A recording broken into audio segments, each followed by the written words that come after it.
Hi friends, so Chrissy here, and I just wanted to give you a little glimpse of what it is like for the end of the month with the Ricochet POS system. So we started this system last year, well, I guess it was July 2019, and it has been a very long, drug out process. I've wanted to quit every single day. I'm so much closer now to actually getting the store online than ever, so I'm super excited about that. But one of my big challenges along the way has been my totals adding up at the end of every month. And when I mean by totals, I mean as far as the items sold versus what the system would show. And there's been a lot of little things that I've learned over this course of time. And a big part of it was we did everything manually, like handwritten receipts. We took the tags off, for years since we've had the store. So in 2019, we started the implementation of the Ricochet Consignment Software. Well, it's mainly set up to be a barcoded system, which is great if you own all the inventory and you can transfer and make that happen quickly. But when you have multiple vendors, it's a process to get everybody on board, everybody to convert their inventory over to that and all that. So I'll do videos on all that stuff, and I should have done it along the way, but it's been an overwhelming, stressful process. So the videos that I would have done along the way would not have been good. So anyway, just to give you a glimpse of what we do, and I think it's probably above and beyond more than what most people might even want to think about doing. But one thing is that every month we literally take all of our receipts. We still take all the tags off of everything. And if we can't remove the physical label that the system prints out, if we can't remove it without damaging the product or the label, we handwrite. Let me give an example. We handwrite a receipt and put the barcode number on it so that way we can look it up. So we account a tag for every single item that we sell. And at the end of the month, we take the receipt and we staple the receipt at the end of every sale with the tags that come with the item. So for example, this receipt had these 3 tags stapled to it. So I removed the tags and make sure that they all are accounted for according to the receipt. Now the trick is, one of the tricks, see how tiny those numbers are. Can't even zoom in on them. How tiny those numbers are on here. So if for some reason the barcode does not scan with the scanner for the POS system, you have to manually enter it. Well, I have 20/20 vision and it still is hard to read these sometimes. And if you're in a hurry and have distractions or whatever happens, the chaos in the store, you may accidentally put in the wrong number. And if you're not paying attention to what you entered and then double check it on the screen, you may not catch it till the end of the month. And the only way of catching that is that we have figured out is to do our system where compare the tags to the receipt.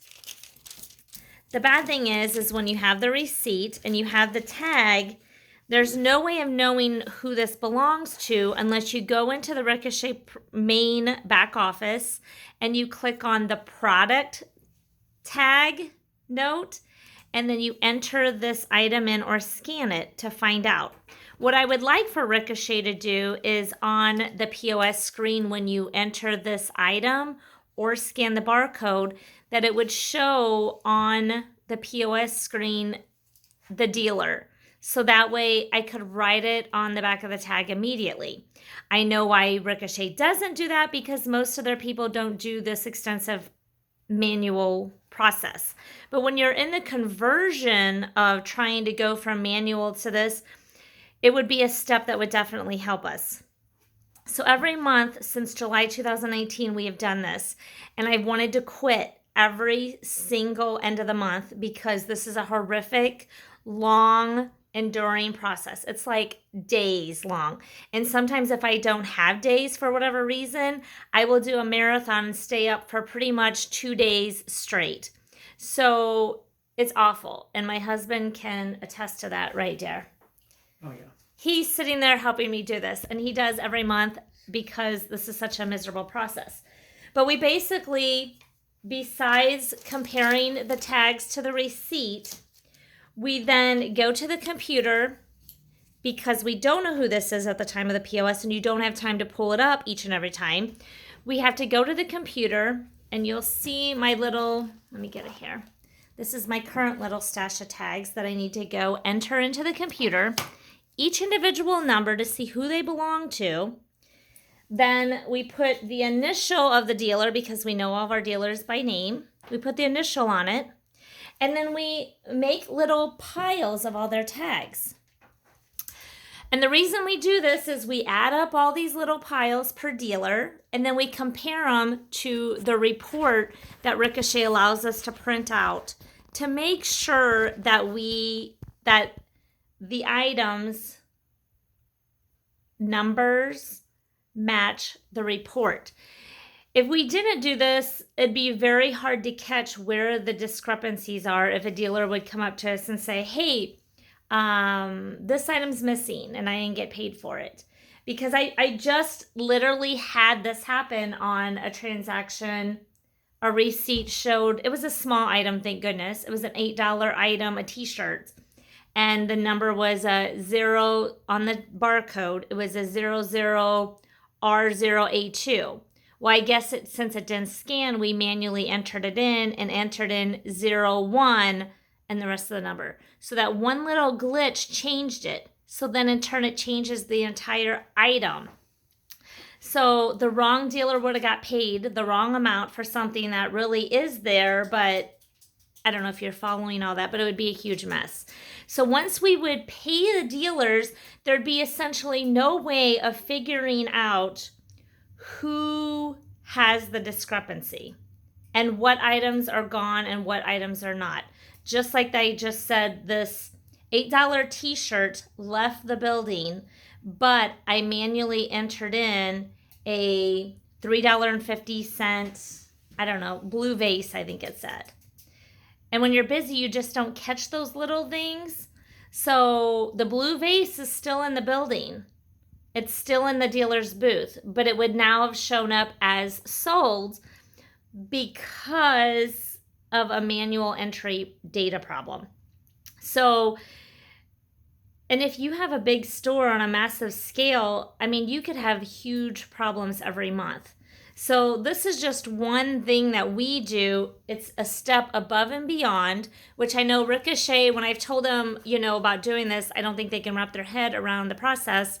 But when you're converting, because their program is set up for being barcoded and scanning, manual entries can mess up the entire process, and there's no way of figuring out whose is what.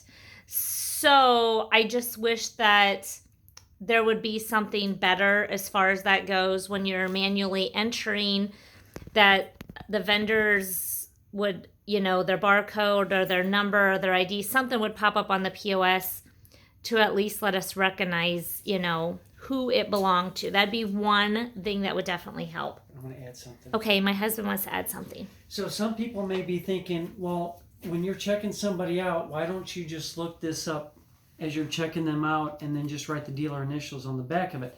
The problem with that is that when you have a receipt that looks like this, and then you have 5 other people in line that are breathing down your neck because they want to check out too, you're just trying to survive. Exactly. And that's where it comes in, like the chaos. If you just have one item and nobody's next in line, you could take the time to go back into the screen, enter that number in, and find out who it belonged to. But it's another step that if Ricochet would make it to where it would show on the screen right away, we could jot it down real quick. And again, I know they probably aren't concerned about it because they're not the ones doing the conversion of the store. But when you're dealing with vendors and a conversion, and it's a miserable process. And this is just one issue. there's so many more videos I can make on this. So anyway, till next time, I just thought I'd hop on here since I can show you day one of trying to go through this. And if that doesn't look like fun, and just like looking at all these tags, we go through and manhandle. I think I counted one time, we manhandle these tags like 6 times before we pay the dealer. 6 times. It's a horrific process. And like I said, we only do that because we don't want to cheat anybody out of anything. So we found that this is the only way that we could be proactive on that. So till next video, stay awesome.